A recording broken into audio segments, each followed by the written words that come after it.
Philippe Folliot. Oui, merci, Monsieur le Président. Monsieur le Ministre, les relations entre l'Europe et la Grande-Bretagne ont toujours été compliquées, comme entre la France et l'Angleterre. Et du reste, on n'a jamais rien trouvé de mieux pour régler les relations entre la France et l'Angleterre que de se retrouver 15 d'un côté, 15 de l'autre sur un terrain de rugby. Et après, au niveau des troisièmes mi-temps, on arrive à trouver, somme toute, un accord et de meilleures relations. Alors, je ne sais pas s'il faudra en passer par là pour arriver à trouver un accord, mais c'est une proposition, une suggestion. Au-delà de ce clin d'œil, deux petites questions. La première concernant la situation très spécifique donc, de citoyens britanniques qui sont installés en Europe, et plus particulièrement en France, et notamment dans le sud-ouest, où pour beaucoup d'entre eux, je veux dire, ils sont particulièrement bien intégrés.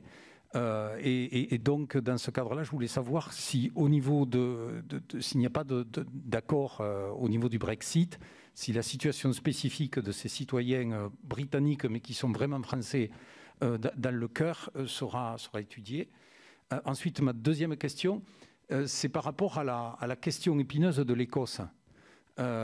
S'il s'avérait qu'à un moment donné, il y ait une partition, puisque donc il y a eu un référendum, il pourrait y en avoir un nouveau, et que donc dans ce cadre-là, selon vous, quelles seraient les opportunités, les possibilités pour les Écossais de pouvoir envisager de faire quelque chose avec l'Union européenne dans ce cadre-là? Monsieur le sénateur Folliot, j'apprécie en amateur votre comparaison rugbystique ou ovale. Et d'ailleurs, si on file la comparaison, nous avons vécu une première mi-temps qui était l'accord de retrait, la deuxième qui semble un peu plus longue que 40 minutes consacrée à l'accord sur la relation future. Et j'espère, parce que je l'ai dit, le but de tout cela n'est pas de créer du contentieux ou de l'opposition avec le Royaume-Uni. Le but est de défendre nos intérêts face à un ami, un allié certes, c'est un voisin, mais un pays qui a néanmoins fait un choix qui nous oblige à une fermeté européenne claire. Bon. Mais peut-être que nous aurons une troisième mi-temps en début d'année, je le souhaite en tout cas, où nous nous retrouverons sur toute une série de sujets, pas tous aussi joyeux que le sport, je pense aux relations stratégiques notamment, et ça tombera à peu près d'ailleurs, sans doute dans le calendrier du tournoi Destination qui doit commencer, on verra ce que la Covid nous permet, au mois de février.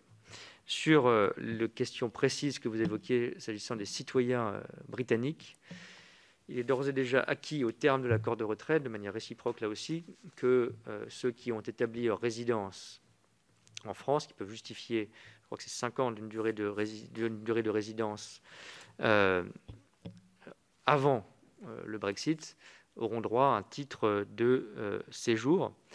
Pour ceux qui ont une durée de résidence moins importante, mais qui sont déjà établis, ils auront droit à un titre de séjour provisoire pour les durées de résidence qui sont comprises entre 1 et 5 ans. Et pourront ensuite, bien sûr, obtenir un titre durable. Il y a une question qui fait l'objet de l'accord, c'est pour les déplacements. Donc ça peut concerner un certain nombre de Britanniques qui ont des résidences secondaires. Si nous arrivons à trouver un accord sur ce point, il est tout à fait possible que les citoyens britanniques soient dispensés de visa de long séjour. C'est une option, mais ça dépend de la négociation. Et en tout état de cause, ils seront dispensés de visa de court séjour, c'est-à-dire pour les visas de moins de 3 mois. Donc ça permet au moins des séjours touristiques, voire des séjours un peu plus prolongés pour ceux qui aiment votre région et aiment passer du temps dans notre pays. Nous ne comptons pas évidemment nous priver de leur présence. Un point sur l'Écosse, ce n'est pas à moi de rentrer dans une affaire malgré tout de politique intérieure britannique. Donc je ne spéculerai pas, je ne sais pas. Mais nous savons, parce qu'il a été exprimé par les autorités écossaises, et d'ailleurs par les Écossais eux-mêmes dans leur vote sur référendum, leur attachement au marché intérieur, sans doute d'ailleurs à l'Union européenne au sens large, mais il n'appartient pas de pronostiquer ce qu'il adviendra de potentiels référendats ultérieurs.